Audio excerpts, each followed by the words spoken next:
제가 가끔씩 극동 방송에서 하는 그 소망의 기도라는 프로그램이 있습니다. 아침 11시에 이제 성도님들이 문자로 기도 제목을 보내주면 그 기도 제목을 가지고 함께 기도하는 프로그램인데, 제가 이제 가끔씩 대타로 나갈 때가 있습니다. 그래서 극동 방송까지 딱 10분 정도 걸리거든요. 그래서 물론 한 이틀이나 사흘 전에 연락이 오긴 하지만, 목사님 좀 나와서 기도해 주십시오라고 연락이 오면 갑니다. 그러면 가면 이제 기도 제목이 이제 미리 나와 있는 게 아니라 그 바로 앞에 이제 PD가 앉아 있고 실시간으로 이제 기도 제목을 앞에 모니터에 띄워서 보여줘요. 그러면 그거를 보고 이제 기도하면 되는 거예요.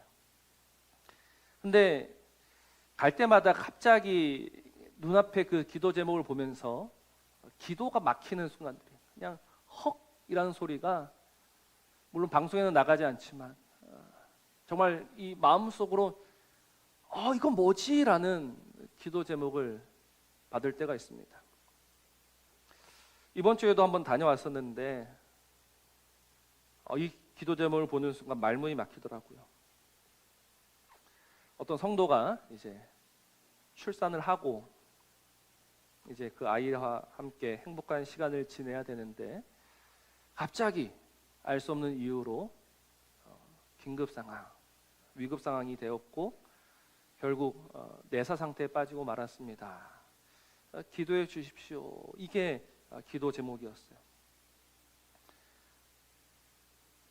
그 기도 제목들을 이제 보면서 기도해야 되는데, 도대체 뭘 어떻게 기도해야 되지?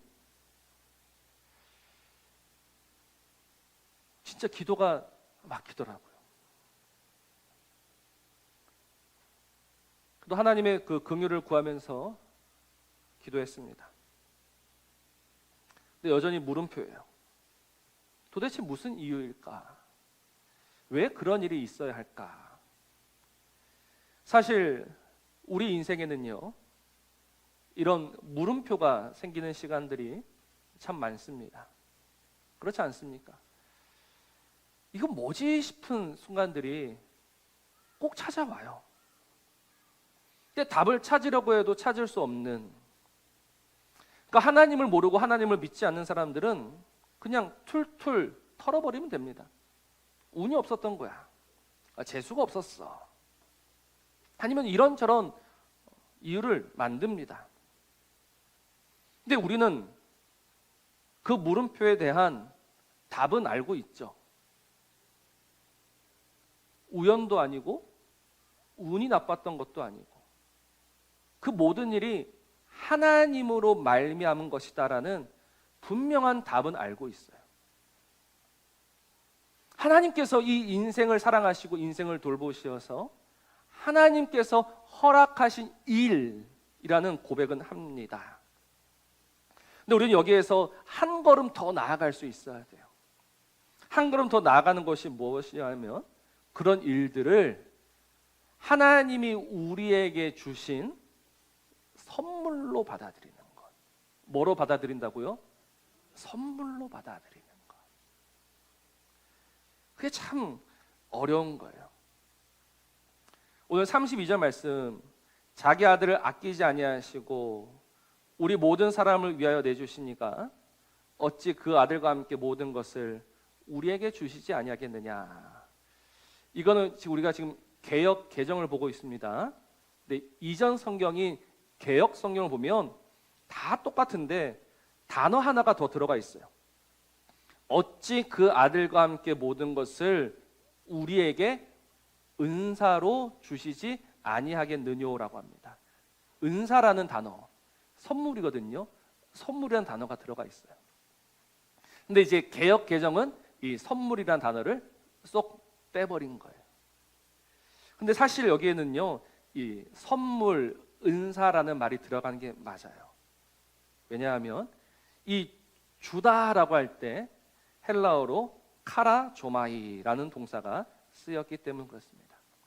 그냥 내 손에 있는 물건을 옆 사람에게 주다라고 할 때는요, 디도미라고 해요. 그런데 호의를 베풀다, 은혜를 베풀다 할 때는 이 카리조마이라고 하는 거예요. 근데 여기는 그냥 주었다라고 하지 않고 은혜를 베풀었다. 무엇을요? 모든 일을 은사로 주시는 거예요. 그러니까 하나님이 우리에게 주시는 모든 것은 선물이다라는 겁니다. 물론 우리가 그것을 받아들이기에 이게 좋은 것, 나쁜 것, 우리는 나름대로 그것을 구별하지만 하나님이 우리에게 주시는 모든 것은 좋은 거다, 은혜다, 선물이다라는 이 고백이 저와 여러분의 고백이 되어야 되는 거예요. 근데 이게 말은 쉽지만 정말 우리의 삶 속에서 이 고백을 하는 거는요, 쉬운 일이 아니에요. 아멘이라고 말하고 싶지만 이 아멘, 그렇습니다라는 이 고백 하나가 우리 입에서는요, 쉽사리 나오지 않습니다. 오히려 이게 뭐지라는 의문이 들 때가 많이 있어요. 그때 세상은 어떻게 합니까? 세상은 딱 욥의 아내처럼 이야기합니다. 야, 그렇게 살 바에야 차라리 하나님을 욕하고 죽어라. 이게 세상이 하는 이야기예요. 그러나 바로 그때 아니야, 이거는 하나님의 선물이야 라고, 이거는 하나님의 은혜야 라고 우리가 고백할 수 있느냐? 그럼 정말 여러분, 해석이 중요합니다. 우리 삶에 일어나는 이 일들을 우리는 좋은 것과 나쁜 것으로 나름 우리의 지식을 가지고 해석하는데, 이거를 우리의 지식을 가지고 해석하는 것이 아니라 하나님의 마음으로 해석할 수 있어야 돼요. 하나님이 과연 무엇 때문에 이 일들을 허락하셨는가? 그러니까 사실 하나님의 생각과 우리의 생각은 언제나 어긋납니다. 하나님의 생각과 우리의 생각이 일치하는 법은 없어요. 그런데 우리가 지난주에 배웠지 않습니까? 하나님의 생각과 우리의 생각이 다르기 때문에 하나님이 친히 하신 일이 무엇입니까? 우리 안에 오시어 하나님의 생각을 채워주시는 거예요. 그래서 정말 이 땅에 속하여 살아가던 인생이 다시금 저 하늘을 바라보며 살아갈 수 있도록 하나님이 날마다 우리 안에 하나님의 생각과 하나님의 마음을 부어주시는 거예요. 그래서 우리는 그 하나님의 마음으로, 하나님의 생각으로 우리의 문제들을 해석할 수 있어야 된다라는 거예요. 그게 믿음이고 그게 믿음의 실력이 되는 거예요. 어떻습니까? 오늘 도대체 하나님이 무엇 때문에 우리를 부르셨는가? 하나님이 우리에게 도대체 요구하시는 것은 무엇인가? 여러분, 이거를 생각해 보신 적 있으십니까? 오늘 성경은요, 이에 대해서 분명히 말합니다. 지난주에도 잠시 다뤘었는데 우리 30절 같이 한번 읽어보겠습니다. 시작. 또 미리 정하신 그들을 또한 부르시고 부르신 그들을 또한 의롭다 하시고 의롭다 하신 그들을 또한 영화롭게 하셨느니라. 아멘. 하나님께서 우리를 부르신 이유와 목적은 분명합니다. 우리를 어떻게 하신다고요? 영화롭게 하신다. 영화롭게 하신다. 그런데 이 하나님이 우리를 영화롭게 한다라는 이 말을 잘 해석해야 돼요. 하나님이 우리를 영화롭게 하신다라는 말은 무엇일까? 하나님이 우리를 반짝반짝, 번쩍번쩍 빛나게 하신다라는 의미인가? 하나님이 우리를 크게 만드시고 강하게 만드시고 하나님 우리를 부유하게 만드시고 우리를 높은 곳에 세워서 우리를 반짝반짝 빛나게 하시고 우리의 그 반짝반짝 빛남이 하나님께도 영광이 되게 하시는 일인가? 사실 많은 사람들이 이런 생각을 가지고 살아갑니다. 내가 빛나야지만 누구도 빛난다? 하나님도 빛난다라고 생각해요. 그래서 많은 사람들이 늘 성공을 추구합니다. 실패하는 순간 이거는 하나님의 영광을 가리우는 일이야 라고 하면서 우리는 우리 자신을 채근하면서 계속해서 우리 자신을 드러내고 우리 자신을 아름답게 하고 우리 자신을 더 세우려고 합니다. 그러나 분명한 것은 그건 우리의 생각이라는 거예요. 우리의 기준이라는 거예요. 내가 보기에는 그게 맞는 것 같아요. 그러나 내 생각이 아니라 하나님의 생각, 하나님의 마음을 우리는 생각해야 되는 거예요.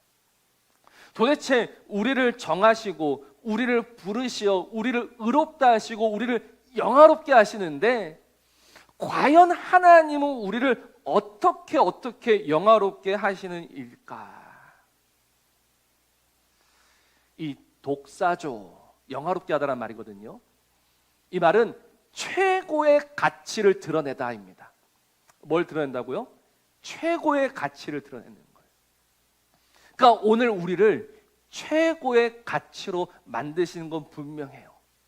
그런데 여러분, 오늘 우리 인생이 가장 아름답게 가장 반짝반짝 빛나서 드러나는 게 아니에요. 여기에는 하나님의 엄청난 반전이 있습니다. 왜냐하면 우리가 반짝반짝 빛나면 빛날수록 여러분, 하나님의 영광은 가려질 수밖에 없다는 걸 꼭 기억하세요. 호세아서 4장 7절 말씀을 보면요, 이런 말씀이 있습니다. 그들은 번성할수록 내게 범죄하니 내가 그들의 영화를 변하여 욕이 되게 하리라. 그들이 번성할수록, 그들이 커질수록, 그들이 빛날수록 나에게 범죄한다. 그래서 내가 너의 그 영광을 욕이 되게 하겠다. 이게 하나님의 말씀이에요. 오 하나님, 나는 커지고 반짝반짝해져서 하나님을 위하여 살겠습니다 라고 우리는 늘 이야기하지만 그럴수록 너희들은 나에게 뭐한다? 범죄한다. 그래서 내가 너희들의 그 영광을 욕이 되게 하겠다, 수치가 되게 하겠다라고 말씀하시는 분이 하나님이십니다. 우리가 그 하나님 앞에서 하나님, 나는 다릅니다, 나는 범죄하지 않아요 라고 우리가 말할 수 있을까요? 없는 거예요. 그러니 우리의 반짝거림으로는 하나님의 영광을 나타낼 수 없다. 나의 성공으로는 하나님의 최고의 가치를 드러낼 수 없다라는 걸 꼭 기억하십시오. 누군가가 지금 월드컵 기간인데 옛날에는 월드컵에서 골 넣고 나면은 기도하는 세레머니를 하는 선수가 있었습니다. 얼마나 멋있습니까? 그 중요한 순간에 한 골 딱 넣고 무릎 꿇고 기도하면 그게 하나님께 영광이 됩니까? 안 돼요. 교회에서는 가끔씩 좋은 대학에 들어가면 막 현수막도 걸어놓고 축하합니다. 야, 그게 하나님의 영광을 위한 거야. 어림도 없는 이야기입니다. 그건 하나님의 영광이 아니에요. 그들이 번성할수록 내게 범죄한다. 내가 그들의 영광을 변하여 수치가 되게 하겠다라고 하시는 이 말씀 앞에 우리가 주장하는 영광은 다 기각되고 무너질 수밖에 없는 거예요.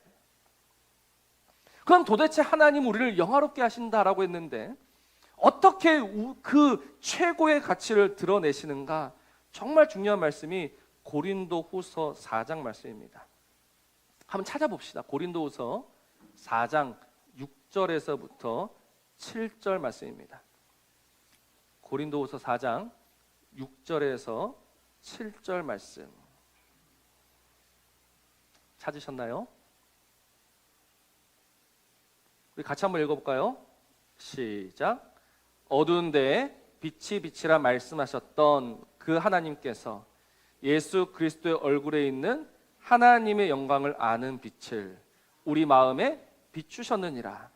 우리가 이 보배를 질그릇에 가졌으니 이는 심히 큰 능력은 하나님께 있고 우리에게 있지 아니함을 알게 하려 함이라. 아멘. 어두운 데 빛이 빛이라 말씀하셨던 그 하나님께서 예수 그리스도의 얼굴에 있는 하나님의 영광을 아는 빛을 우리 마음에 비추어 주셨다. 근데 그 빛, 그걸 보배라고 해요. 하나님의 영광이라고 해요. 이 영광을 어디에 갖고 있습니까? 질그릇에 갖고 있어요. 왜 질그릇에 갖고 있느냐? 능력은, 그 영광의 능력은 나에게 있지 않고 하나님에게 있음을 우리로 하여금 알게 하시려고. 하나님께서 왜 그 영광을 질그릇, 깨지기 쉬운 질그릇에 담으셨는가? 깨지라고 있는 거예요. 그 그릇이 깨지고 부서지고 갈라지면서 비로소 그 안에 있는 하나님의 영광을 나타내는 빛이, 그 영광이 새어나오기 시작하는 거예요. 하나님이 이 질그릇에 금으로 도금하시어서 그 영광을 나타내시는 것이 아니라, 여러분, 그 질그릇을 어떻게 하시어서 깨뜨리시어서 부숴버리심으로 우리를 영화롭게 하시는 거예요. 그래서 우리는 그 질그릇이 깨지는 것을 뭐라고 이야기합니까? 십자가라고 이야기하는 거예요. 내가 무너지고 내가 부서지는데 거기에서부터 무엇이 시작이 됩니까? 하나님의 영광이 시작이 되는 거예요. 그래야지만 오늘 이 31절이 해석이 됩니다. 영화롭게 하셨다. 그런즉 이 일에 대하여, 우리를 영화롭게 하신 일에 대하여 우리가 무슨 말 하리요? 할 말이 없죠. 근데 그 뒤에 있는 말씀이 좀 이상해요. 하나님이 우리를 위하시면 누가 우리를 대적하리요? 이게 좀 어색했었는데요, 이런 의미입니다. 여러분, 하나님 우리를 영화롭게 하세요. 영화롭게 하시려면 우리를 어떻게 하셔야 됩니까? 깨뜨리셔야 되는 거예요. 근데 이 일에 대하여, 하나님이 우리를 깨뜨리시는 이 일이 우리를 위하는 거다. 우리를 깨뜨리시는 그 일이 하나님이 우리를 대적하시는 것이 아니라 우리를 위하시는 거다. 여기에 동의가 되느냐라고 묻고 있는 거예요. 내가 깨지고 부서지고 낮아지고 초라해지면 그것이 하나님이 우리를 위하시는 것이다라는 그 하나님의 말씀에 우리가 얼마나 동의할 수 있느냐. 그런데 꼭 우리를 막아서는 자들이 있어요. 아니야 라고 하는 사람들이 있어요. 그거는 하나님이 너를 위하시는 게 아니야. 그건 하나님이 너를 죽이시는 것이라고, 이 대적하다라는 말은 우리를 막아서는 거예요. 우리를 위해서, 우리를 깨뜨려 우리를 영화롭게 하시는 그 하나님 앞에 우리가 나아가려고 하는데, 그 나아가고자 하는 우리를 막아서는 세상이 있다니까요. 욥의 아내처럼 그렇게 살 바에 하나님을 욕하고 죽는 게 더 낫다라고 우리를 조롱하는 이들이 있다니까요. 근데 그때 우리를 막아서려고 할 때, 아니야, 그 일은 하나님이 나에게 은사로 주신 거야, 선물로 주신 거야, 은혜로 주신 거야 라고 과연 어떤 인생이 고백할 수 있느냐. 오늘 그 말을 하고 있는 거예요. 어떻습니까? 하나님이 정말 나를 사랑하신다면, 나를 위하신다면 우리는 하나님, 나는 죽으면 안 됩니다. 라는 이 고백이 매일매일 우리에게 나와요. 이렇게 쓰러지면 안 됩니다. 이렇게 망하면 안 됩니다. 근데 오히려 어떤 사람들은 그 하나님의 사랑을 믿고 하나님 사랑 앞에 감격하면서, 하나님, 이렇게 약해지고 이렇게 쓰러지고 초라해지는 것도 하나님이 나에게 주신 은혜요 선물인 줄로 믿습니다라고 고백하는 이들이 있단 말입니다. 오늘 우리는 어떤 사람입니까? 우리가 그토록 하나님을 믿는데, 우리가 그토록 하나님을 사랑한다라고 했는데, 정말 하나님이 내 모든 것이라고 고백했는데, 우리는 정말 그 하나님을 얼마나 믿고 있으면, 얼마나 의지하며 있고, 얼마나 사랑하고 있습니까? 그러니까 이 뒤에 있는 고백이 이어지지가 않는 거예요. 어떤 고백입니까? 누가 우리를 그리스도의 사랑에서 끊으리요? 환난이나 곤고나 박해나 기근이나 적신이나 위험이나 칼이랴. 우리는 하나님의 사랑을 어떻게 해석합니까? 환난이 없는 것, 곤고함이 없는 것, 박해가 없는 것, 기근이 없는 것, 적신이나 위험이나 칼이 사라지는 것. 그러나 오늘 하나님은 말씀하십니다. 내가 너에게 주는 환난도, 내가 너에게 주는 곤고도, 내가 너에게 주는 박해나 기근이나 아픔도 내가 너에게 주는 선물인데 이거를 믿느냐라고 오늘 우리에게 다시 물어보고 계신다라는 사실입니다. 이제는 답을 해야 합니다. 여러분, 어떤 답을 하나님에게 드릴 수 있을까요? 맞습니다라는 그 고백이 정말 우리의 고백이 될 수 있는가? 그래서 나의 약함은 나의 자랑이요라는 찬양이 있는데요. 그 가사는 이렇습니다. 나는 깨지기 쉬운 질그릇과 같으나 때로 낙심해도 포기치 않음은 예수의 생명이 내 안에 있기 때문이다. 그래서 나의 약함은 나의 자랑이 되고 나의 실패는 나의 간증이 되고 나의 아픔은 하나님께 영광이 되니 나는 오늘도 그 부르심 따라서 걸어가겠습니다 라고 고백하는 거예요. 이 고백을 들으면서 그 믿음이라는 게 도대체 뭘까? 하나님의 사랑이라는 게 뭘까? 다시 한번 생각해 보게 되었습니다. 여러분, 하나님은 오늘 저와 여러분을 정하셨고 부르셨고 의롭다 하시고 영화롭게 하세요. 오늘 우리 안에서 그 하나님의 영광이 드러나며 나타나게 하실 거예요. 그래서 오늘도 이 인생을 하나님의 그 모든 지혜와 능력과 사랑으로 낮추시고 부수시고 깨뜨리시어서 그때부터 하나님의 영광이 비로소 조금씩 나타나기 시작하는 겁니다. 우리가 그때 할 수 있는 말은 아멘밖에 없습니다. 아멘. 맞습니다. 한숨이 먼저 나오는 건 어쩔 수 없어요. 눈물이 먼저 나오는 건 어쩔 수 없어요. 그러나 참 감사하게도 이 연약한 인생 속에 친히 찾아오시어서 오늘도 그 하나님의 마음과 그 하나님의 생각을 우리 안에 부어주시고 또 부어주시어서 결국 그 하나님의 사랑 앞에 무릎 꿇게 해주시는 것, 우리는 그 순간을 선물이다, 은혜다라고 고백하는 거예요. 우리가 맨날 이제 은혜 받았다라고 말하지 않습니까? 은혜 받았다라는 말은요, 우리의 마음이나 감정이 위로받았다라는 의미가 아니에요. 은혜 받았다라는 것은 그 하나님의 선하신 뜻 앞에 내가 무릎 꿇게 되었습니다라는 고백이 되는 거예요. 정말 그 하나님 앞에 아멘이라고 고백하면서, 그래도 하나님은 선하십니다라고 고백하면서 그 하나님 앞에 나아갈 수 있는 것, 그렇게 한 걸음씩 살아갈 수 있는 것, 그러면서 이렇게 고백하죠.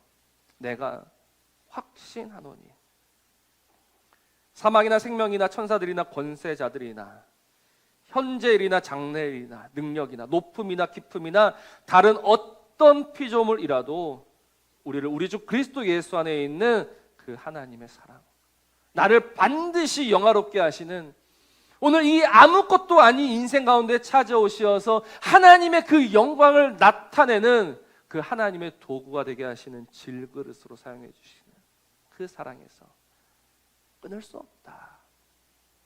여러분, 인생을 정말 바르게 해석하셔야 합니다. 인생이 고꾸라지고 인생이 망가지고 인생이 부서지는 그 순간이 나의 실패가 아니라 하나님의 성공입니다. 그 하나님의 성공을 믿는 우리는 그걸 기뻐하는 거예요. 그러니 여러분, 기도하지 않고 이 길을 갈 수 있겠습니까? 그냥 저절로 되겠지라고 생각하십니까? 그렇지 않아요. 그래서 그 성령님도 오늘도 우리 안에서 말할 수 없는 탄식으로 우리를 붙잡아 가시는데 우리는 뭐 하고 있습니까?